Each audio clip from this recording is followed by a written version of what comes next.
மலேசியாவில் நான் வந்து ஒரு 2 தடவை சமைச்சிட்டேன். பட் எனக்கு வீடியோ செய்ய கிடைக்கல. ஸோ இதை உங்களோட ஷேர் பண்ணுவோம் அப்படின்றதுக்காக இதை ஒரு வீடியோவாக நான் உங்களுக்கு காட்ட போகிறேன். மட்டன் பிரியாணி எப்படி செய்கிறதுன்னு பார்க்கலாம் வாங்க. தேவையான அரிசி எடுத்துக்கிறேன். நான் ஒரு 800 to 1 kg மட்டன் தான் எடுத்துருக்கேன். ஸோ எனக்கு இதில் எப்படியும் ஒரு 3 cups ரைஸ் வேணும். நெல்லி 1 கிலோ ரைஸ் எடுக்கிறதுக்கு.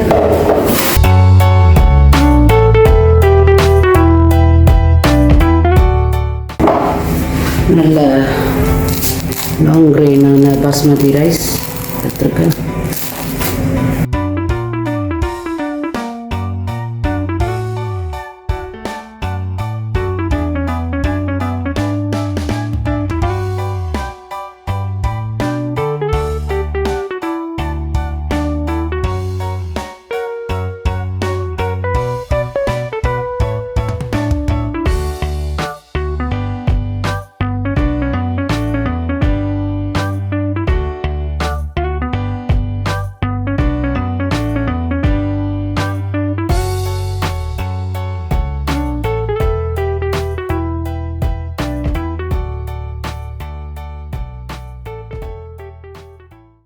ரெண்டரை கப்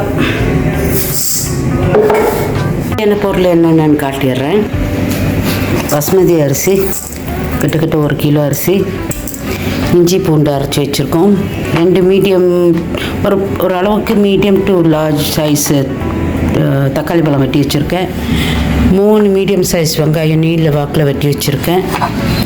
ஒரு பிரியாணி தூள், ஓகே வெளிச்சம் தெரியுது அதனால் பிரியாணி தூள், ஒரு பட்டை 3 உடைச்சிருக்கேன், பூ, தென் ஒரு 2 ஏலக்காய்.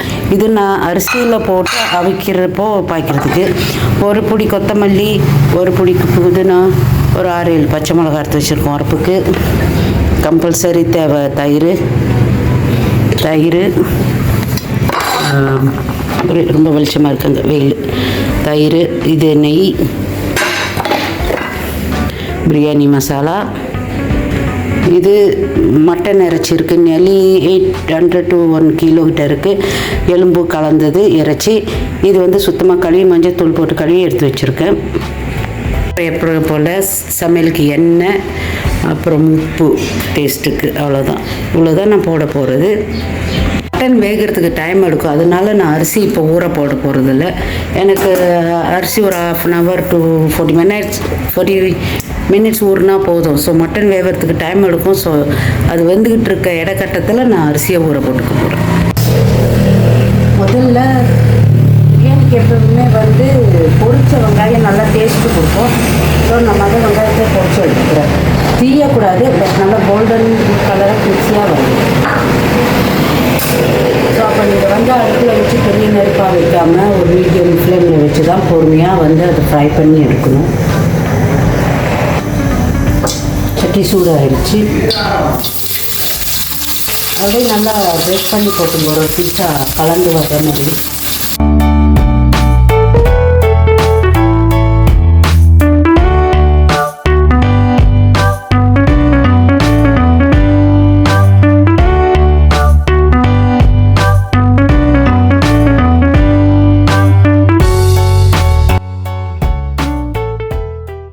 மட்டன் பிரியாணி ரொம்ப கொழுப்பு, நான் கொழுப்பு கழிச்சாச்சு. பட் ஸ்டில் சரியான கொழுப்பு கசிஞ்சு வரும்.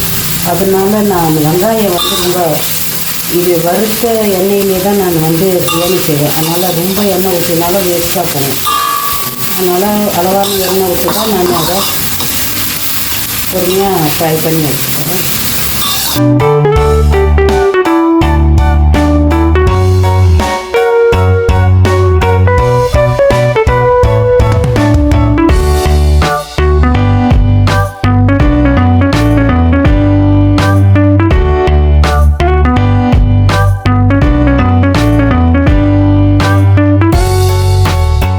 அது பதமாக பொரிஞ்சு தான் நான் உங்களுக்கு காட்டுறேன்னா தெரியும். மீடியம் ஃப்ளேம்லேயே ரொம்ப எண்ணெயும் உடலை வச்சு நிதானமாக பொரிச்சிட்ருக்கேன். இது இன்னும் பொரிஞ்சு மொறுன்னு வரணும்.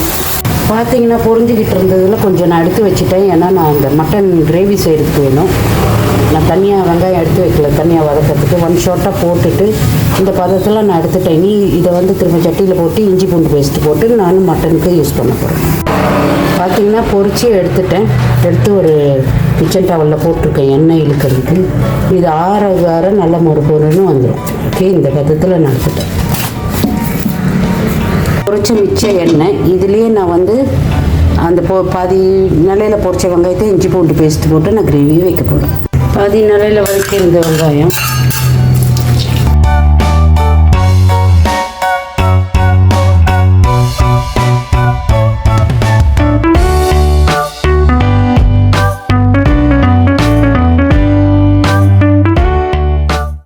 பிரியாணின்றதுனால அந்த ஸ்மெல் எப்படி கழுவிட்டாலும் ஒரு ஸ்மெல் ஸ்ட்ராங்காக இருக்கும். இது சம அளவில் அரைஞ்சி வச்ச இஞ்சி பூண்டு பேஸ்ட் நான் ஒரு 3 டேபிள் ஸ்பூனு சேர்த்துக்கிறேன்.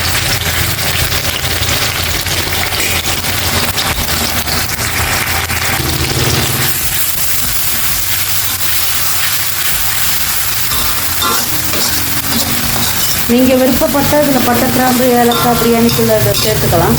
எனக்கு அந்த மசாலாவே நிறைய ஏலக்காய் அதெல்லாம் இருக்கிறதுனால நான் போடலை. ரெண்டாவது நான் சோறு பாயில் பண்ணுறப்போ அதுலேயே பட்டை, கிராம்பெல்லாம் நான் சேர்க்க போகிறேன். கொஞ்சம் இஞ்சி பூண்டு வதங்கி வர நான் தக்காளி பழம் போடுறேன்.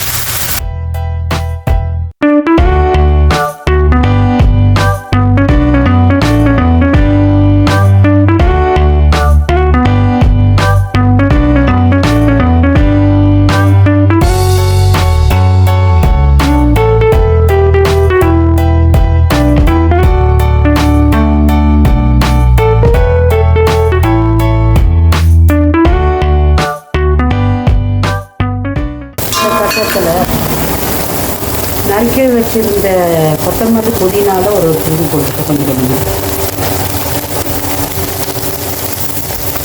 கொஞ்சம் வச்சுக்கிட்டால் போதும் சோறுக்கு நம்ம கார்னிஷ் பண்ணுறதுக்கு. அது கூட வச்சிருந்த பச்சை மிளகா,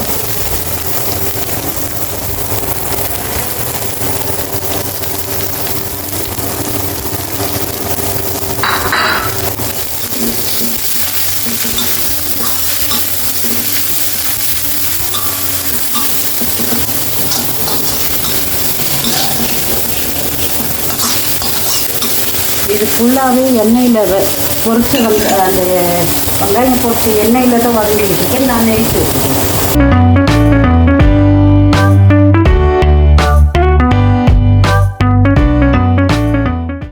பிரியாணிக்கு நெய் இல்லாட்டி நல்லா இருக்காது. அதை நான் இதிலே சேர்த்துக்கிறேன். ஒரு 1.5 டீஸ்பூனுக்கு போட்டுருக்கேன். தேவைப்பட்ட நான் அப்புறமா ரைஸில் சேர்த்துக்கிறேன்.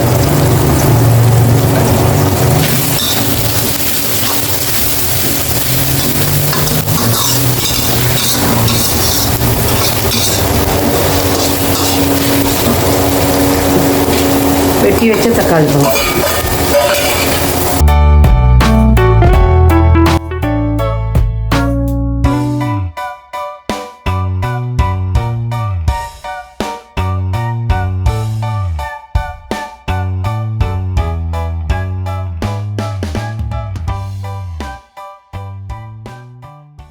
இது தக்காளி கொஞ்சம் மசிச்சு வந்தால் நல்லது. அது வரைக்கும் வெயிட் பண்ணி பார்ப்போம். கொத்தமல்லி புதினா போட்டு வதக்கினோடனே அந்த பிரியாணியோட வாசம் வர ஆரம்பிச்சிருக்கு. நல்லா வதங்கி வர மசாலா போட்டு வதக்கும். ஓகே, வதங்கிக்கிட்டு ஓரளவுக்கு தக்காளி பழம் மசிஞ்சிருச்சு. இப்போது சுத்தமாக கழுவி வச்ச மட்டன் சேர்க்க போகிறேன் நான். ஏன்னா இது வேகிறதுக்கு ரொம்ப லேட் ஆகும். சிக்கனாக இருந்தால் கிரேவியை கூட்டி எடுத்துகிட்டு போடலாம். மட்டன்றனால எண்ணெயிலே போட்டு கொஞ்சம் நல்லா வேக விடும். ஓரளவுக்கு வெந்துட்டோன்னா மசாலாவை போட்டு பிரியாணிக்கான கிரேவியை செஞ்சிடலாம்.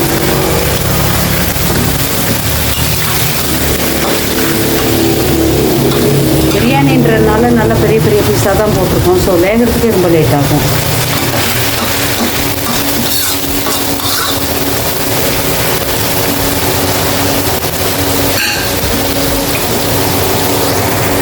வேகணும், அதுக்காக மூடி வச்சாச்சு.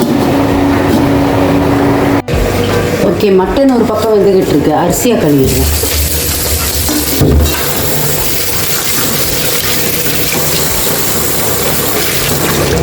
அரிசி கழுவுறப்போ ரொம்ப போட்டு இப்படி கசக்கி கசக்கி கழுவக்கூடாது.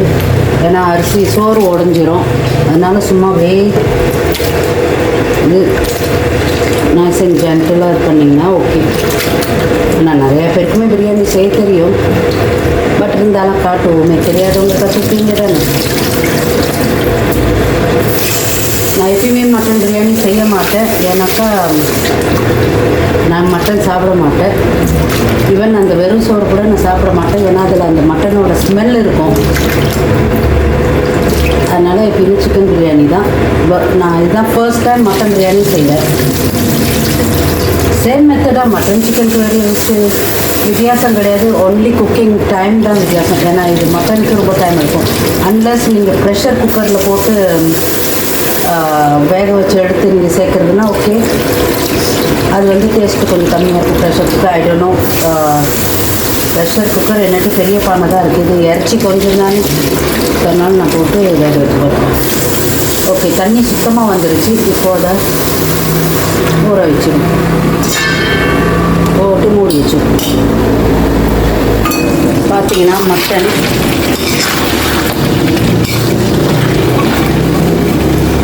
பதத்தில் இருக்குது. இன்னும் வேகலை, ஒரு கொஞ்சம் தான் வந்திருக்கு. இந்த இதில் நான் வந்து பிரியாணி மசாலாவை போட்டுருவேன்.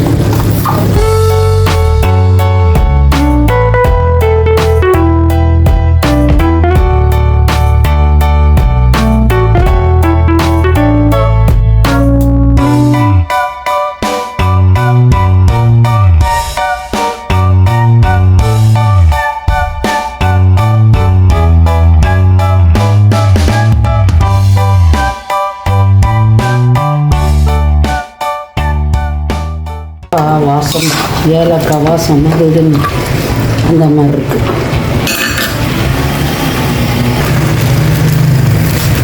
ஏன்னா எனக்கு அரிசி கொஞ்சம் கூட. இது வந்து பாகிஸ்தானி பிரியாணின்றதுனால மைல்டாக இருக்கும். அதனால் நான் 1.5 பேக் சேர்த்துக்கிறேன். இது கிட்டத்தட்ட பாகிஸ்தானி மெத்தடில் செஞ்சால் 1.5 கிலோ அரிசிக்கு உள்ள மசாலா. இது ரொம்ப ப்ளைனாக இருக்கும். அதனால் நான் வந்து கொஞ்சம் கொடுத்துட்டு மிக்ஸ் பண்ணிடுறேன்.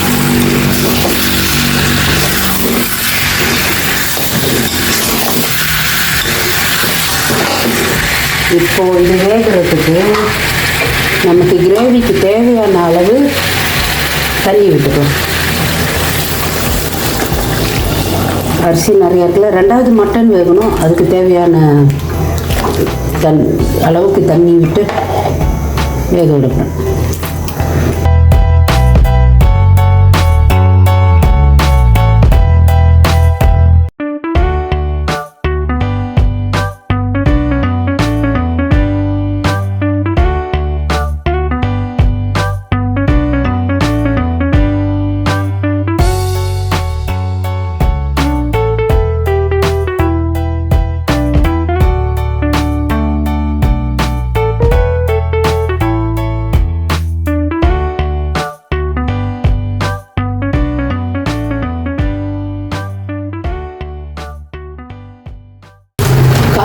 விருப்பப்படுறவங்க கொஞ்சமாக மிளகாத்தூள் சேர்த்துக்கோங்க. இதே நீங்கள் வந்து ஆச்சியோ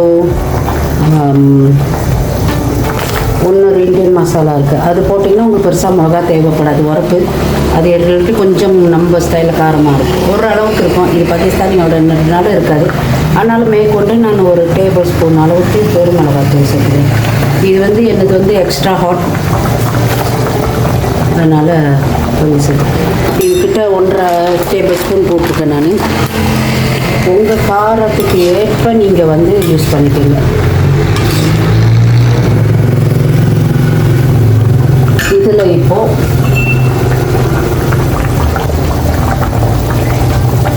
உப்பும் சேர்த்துக்கிறேன். ஃபுல் உப்பு போடாதீங்க, ஏன்னா நான் ரைஸில் உப்பு போட்டு அவிக்க போகிறோம். அதனால் ஓரளவுக்கு உப்பு போட்டுக்கலாம். வெந்ததும் டேஸ்ட்டை பார்த்துக்கிட்டு தேவைப்பட்டால் ஆட் பண்ணிக்கலாம்.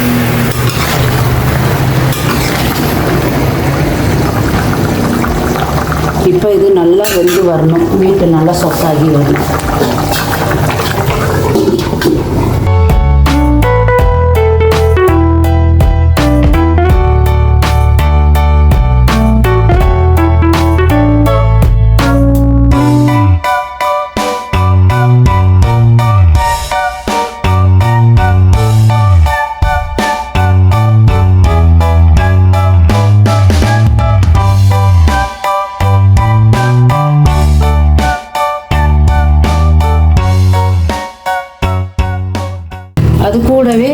தயிரும் சேர்க்க போகிறேன்.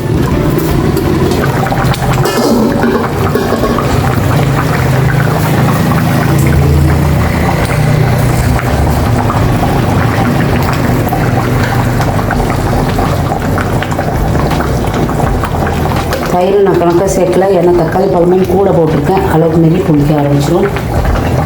தேவையான அளவு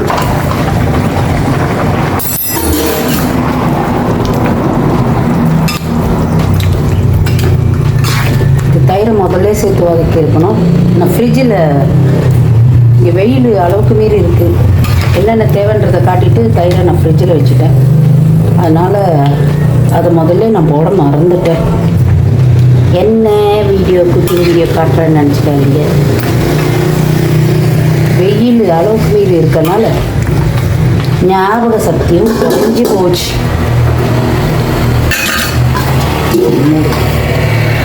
வேகட்டும். இப்போ வெங்காய பச்சடி செய்ய போகிறேன். அதாவது ஆனியன் ரைதா பிரியாணிக்கு சாப்பிட.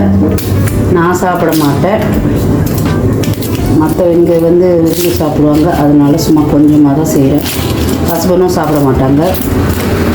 ஸோ இது ஒரு 3 பேருக்கு மட்டும்தான் அளவாக செஞ்சுக்கணும். இந்த சாப்பாடு ஆக்சுவலி வெளியே போகுது, வெளியேறதுக்கு. ஸோ கொடுக்க போகிறவங்களுக்கு விரும்பி சாப்பிடுவாங்க.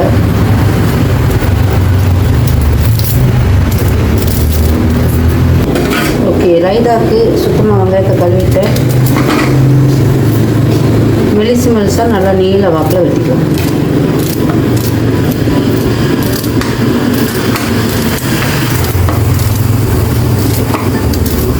இதே ரைதாவை வெள்ளரிக்காயும் செய்யலாம், நல்லாயிருக்கும். அதாவது கிக்கிம்பரில் ஸ்ரீலங்காவில் கக்கரிக்கானுங்க, அதில் செஞ்சாலும் நல்லாயிருக்கும். ஹாலிடே வந்த இடத்துல ஸ்ரீலங்காவுக்கு வந்திருந்த சூடு தாங்கலை, மலேசியாலையும் சூடு தாங்க முடியல. நல்லா இருந்தது என்னோடய ஸ்ரீலங்கன் டூரும். திரும்ப ஒரு வாய்ப்பு கிடச்சா கட்டாயம் போகணும். நாங்கள் உள்ள குட்டீஸ் எல்லாரையும் ரொம்ப மிஸ் பண்ணுறேன். நம்ம ஃபேமிலி மெம்பர்ஸில் உள்ள குட்டீஸ் போய் பார்க்கணும். நிறைய மாம்பழம் சாப்பிட்டேன், நல்லா இருந்தது. மெங்கோஸ்தீன் மலேசியாலையும் கிடைக்கும், மெங்கோஸ்தீன் அம்புத்தானே எல்லாம் கிடைக்கும். அங்கே நிறைய சாப்பிட்டனால இங்கே நன்னு வாங்கலை. மலேசியாவில் வந்த கையோட டொரியான் சாப்பிட்டது தான். இன்னும் டொரியான் பக்கம் சாப்பிடலை, ஏன்னா சாப்பாடு ஓவராக டூ மச்சாக இருக்குது. நான்ஸ்டாப்பாக வாய்க்கும் வயிற்றுக்கும் வேலை நடந்துக்கிட்டே இருக்குது. ஹாலிடே அதுதான். நான் மலேசியா வந்தால் நான் அங்கே லண்டனில் இருக்கிறப்ப நினச்சிட்டு வருவேன், இது போய் இதை சமைக்கணும், அதை சமைச்சு சாப்பிடணும், இந்த வெஜிடபிள் சாப்பிடணும். இங்கே ஆனால் வந்தால் அதுக்கான வாய்ப்பு எனக்கு கிடைக்கிறதே இல்லை. வீட்டிலேயே இதுதான் 2வது சமைக்கிறோம்னால. அன்றைக்கி ஒரு ஃபேமிலி ஃபேமிலி கேதரிங் முடிஞ்சு வீட்டுக்கு தான் சமைக்கிறோம். அன்றைக்கி ஒரு நாள் மீன் கறி சமைச்சோம். அதுக்கு அங்கிட்டு வீட்டை சமைச்சாலும் சாப்பாடெல்லாம் அப்படியே நின்று போயிடுது, சாப்பிட்றது இல்லை. ஈவன் சமைச்சு ஒரு வேளை கூட சாப்பிட்றது இல்லை. அந்த மாதிரியான சூழ்நிலை வந்துடுது. அதனால் என்ன பண்ணுறதுன்னு தெரியலை. ஸோ வெட்டிட்டேன் எல்லாம் உடச்சி விட்ருவோம். அது ஒன்றா அது பிரிஞ்சு அந்த ஏடாக பிரிஞ்சு இருந்தால் நல்லாயிருக்கும்.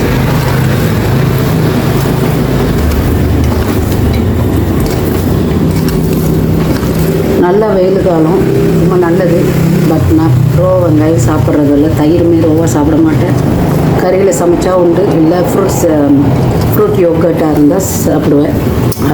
அதர்வைஸ் நான் அந்த இது சாப்பிட்றதில்ல. எனக்கு புளிச்ச சாமான் நான் பொதுவாகவே சாப்பிட்றதில்ல. எனக்கு நிறையா இது இருந்தது. ஈவன் என் ஃபேமிலி சைட்டே போகிறதுக்கு கொஞ்சம் நேரம் இல்லை, ஏன்னா இருக்கிற வீட்டில் யாரும் இல்லாமல் காலி வீடு தான். இப்போ நான் வந்தால் தான் நிறைய வேலைகள் செய்ய வேண்டியிருக்கும், நிறைய ரிப்பேரிங் வேலை இருக்கும், ஏதாவது ஒன்று இருந்துகிட்டு இருக்கும். நிறைய சாமான் இருக்குது, எல்லாம் கழிக்கணும். ஸோ ரிப்பேர் வேலைக்கு வரேன்ருக்காங்க. ஸோ என்னோடய ஓன் சிப்லிங்ஸ் வீட்டுக்கே போகிறதுக்கு இன்னும் டைம் இல்லாமல் இருக்குது. ரொம்ப யோசனையாக இருக்குது, என்ன பண்ணுறதுன்னு தெரியல. ஓகே, மட்டன் என்ன நிலையில் இருக்குதுன்னு பார்ப்போம். ஐயோ செல்லங்களா, சமைச்சிக்கிட்டு இருந்தேன். வீட்டில் கேஸ் முடிஞ்சிருச்சு. 1க்கு 2, இங்கே 1, இங்கே 1. வீட்டில் எப்பயுமே ஸ்டாண்ட் பை 2 தோம் இருக்கும். வீட்டில் அப்பப்போ வந்து போகிறனால சமைப்பாங்க. முடிஞ்சு போச்சு. ஒன்றில் கம்ப்ளீட் காலி. இப்போ ஒன்று மட்டன் வந்துக்கிட்டு இருந்து 2 போச்சு. இன்னைக்கு கேஸ்காரங்களுக்கு கால் பண்ணி அவங்க வந்து டெலிவரி பண்ணோன்னு தான் குக்கிங் தொடரும். கேஸ் கொண்டாந்து போட்டுட்டாங்க. ஸோ மட்டன் வந்துக்கிட்டு இருக்கு. இன்னும் ஒரு 5 மினிட்ஸ் ரெடி ஆகிடும். ஸோ ரைஸுக்கு ரெடி பண்ணுறேன். ரைஸை பாயில் பண்ணுறதுக்கு சுடு தண்ணி ரெடி பண்ணி கொதிக்க வச்சிட்ருக்கேன். கொதிச்சோடனே பானையில் ஊற்றி வேண்டிக்கிற அளவு தண்ணி வச்சு ரைஸை பாயில் பண்ண போகிறேன். அந்த கேப்பில் பிரியாணிக்கு வெள்ளரிக்காய் இல்லாட்டி எப்படி வெள்ளரிக்காய் வெட்ட போகிறேன்.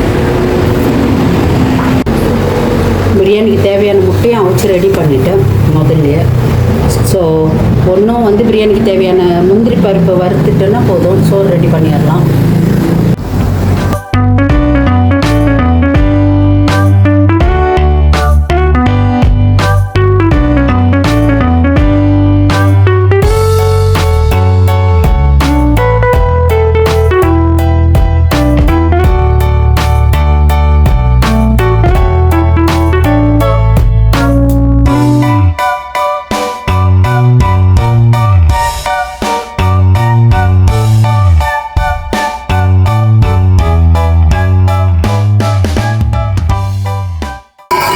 அரிசி ஊற வச்சு வடித்து வச்சுருக்கிறேன். அதுலேயே இப்போ எப்பயுமே தண்ணியில் போடுவேன். எனக்கு கேஸுன்றனால டக்குன்னு மறந்துடுவேன்ட்டுக்காக ரைஸ்லேயே போட்டு வச்சுருக்கேன். இப்போ அதை அப்படியே தூக்கி கொதிக்கிற தண்ணியில் போட போகிறேன். பார்த்திங்கன்னா நல்ல தண்ணி கொதிச்சுக்கிட்டு இருக்கு. தேவையான அளவு உப்பு சேர்த்துக்கலாம்.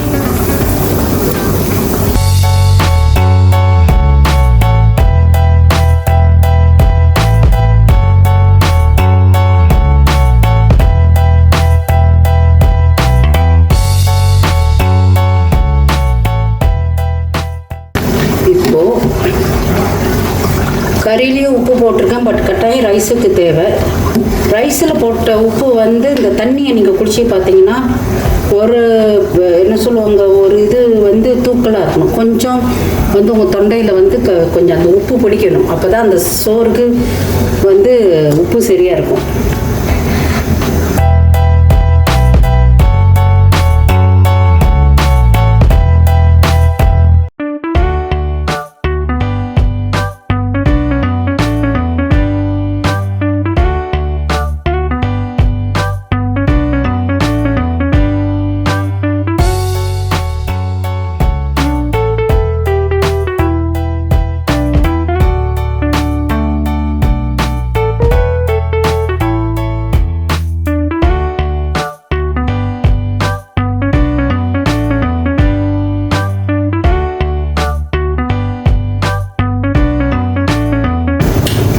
ஓகே, அப்போ இதுக்கு உப்பு போதும்.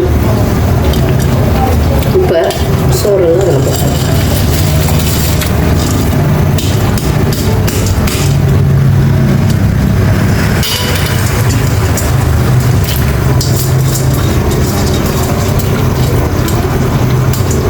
அரிசி ரொம்ப நேரம் அதை ஒரு அரை மணி நேரம் கூட ஊற வச்சுட்டு நான் வடித்து ரொம்ப நேரம் ஆயிடுச்சு. எனக்கு கேஸு நின்று போனனால.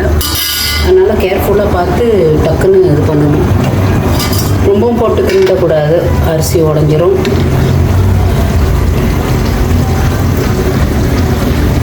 ஓகே, வெந்தயம் இறக்கிடும்.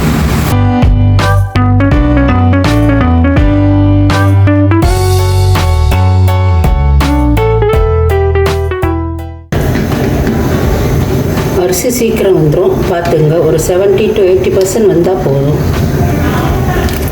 பார்த்தீங்களா அரிசி எவ்வளோ நீளமாக தெரியுதான்னு தெரியல. நல்லா நீளமாக இருக்குது.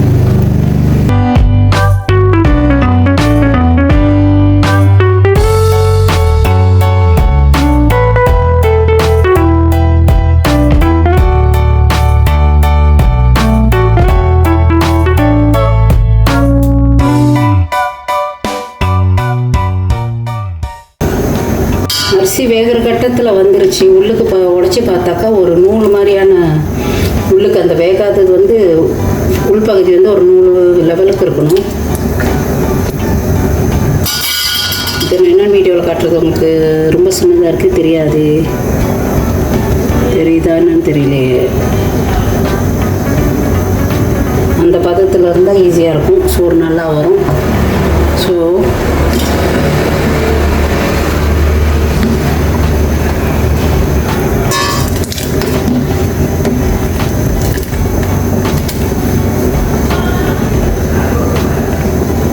ஓகே, இறக்கிடலாம்.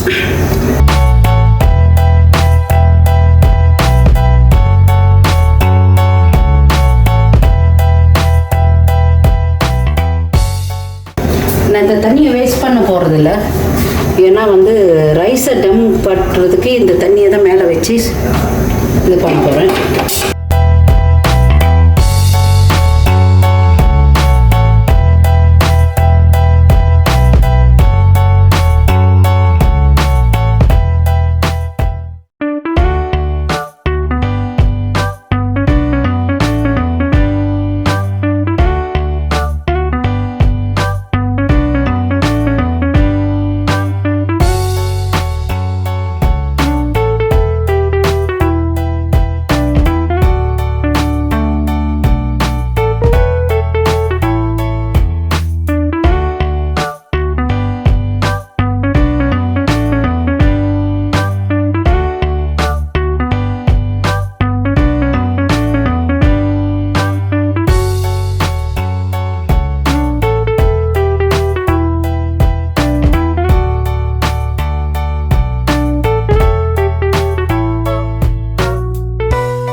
நான் பானையை வச்சுட்டேன். பட் பார்த்தீங்கன்னா நான் ஒரு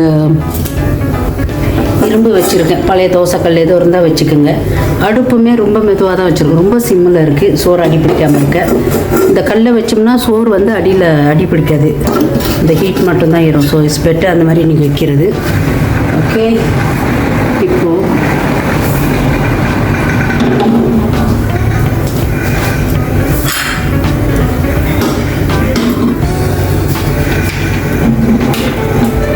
முதல் லேயர் கறியை ஊற்றிக்கிறேன்.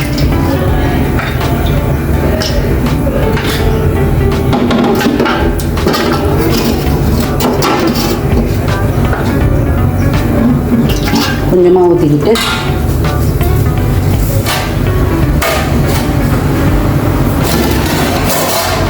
கொஞ்சம் லேயர் சோறு போடுறேன்.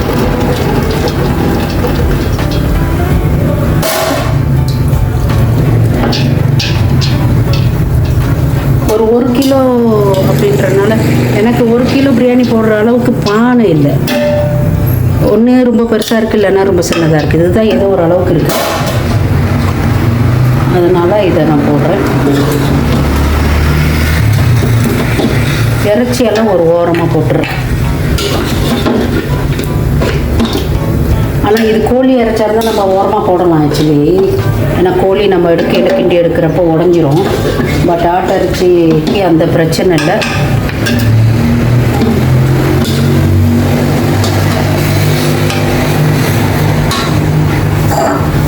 பொரிச்ச வெங்காயம் வைக்கிறேன். முந்திரி கொஞ்சம் தேவையான அளவு முந்திரி பருப்பு பழம் நீங்கள் வேணும்னா பொரிச்சிட்டு மேலே கார்னிஷ் பண்ணிக்கோங்க. அது கூட மிச்சம் இருந்து கொத்தமல்லி புதினா அதில் இருக்குது, எல்லாம் நல்லா மிக்ஸ் பண்ணிட்டு கொஞ்சமாக மறுபடியும் ஒரு லேயர் சோறு போட போகிறேன்.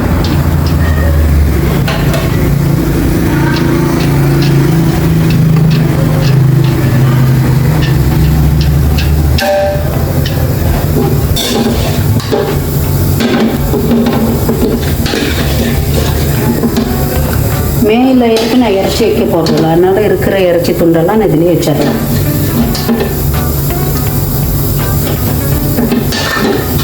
Last piece.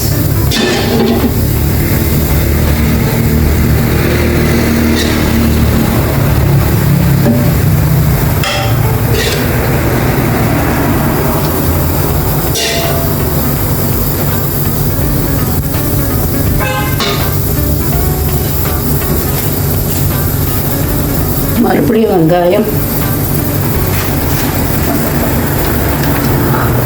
கொத்தமல்லி, another layer of rice.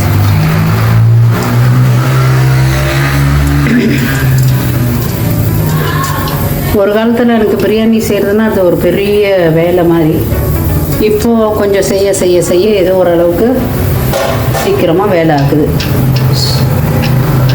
ஏன்னா அரிசி கொஞ்சம் நல்லா டாப் லேயர் சரியாக வரலை, அரிசி கொஞ்சமாக இருக்குது. ஸோ இருக்கிறத நம்ம விட்டுட்டுறேன். எப்பயுமே வீண் பண்ணக்கூடாது இல்லையா?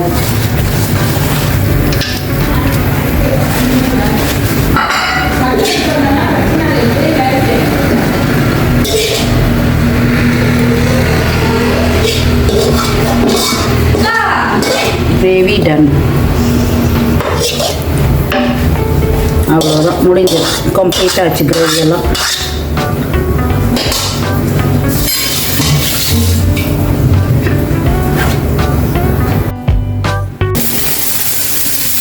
சீல் பண்ணிடுவோம்.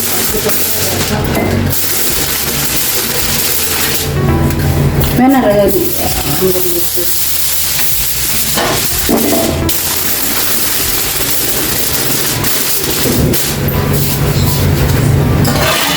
மூணு போட்டுட்டு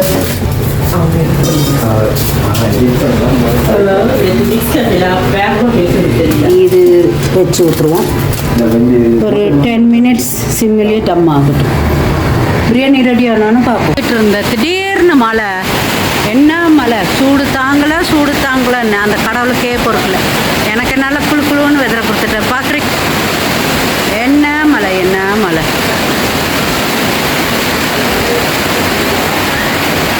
ஆமாம், செம மழை.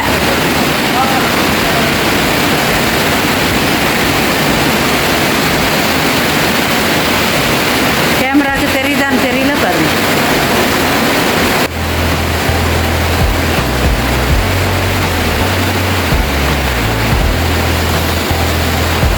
சூப்பராக இயற்கை மலையில் ஒரு குளிர், அதுலேயே ஜாலியாக இருக்கலாம் இன்னைக்கு. Thank you God. நல்ல மழை, வெளியே நல்லா சிலுன்னு காற்று.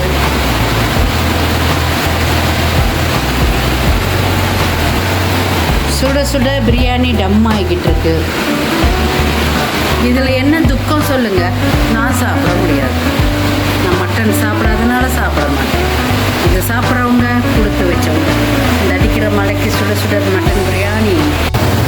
மழையாக இருக்குது, மைக் போடலை. உங்களுக்கு வரங்கதா இல்லையா தெரியல. 2 மணி நேரமாக டம் ஆயிடுச்சு. எப்படி இருக்குன்னு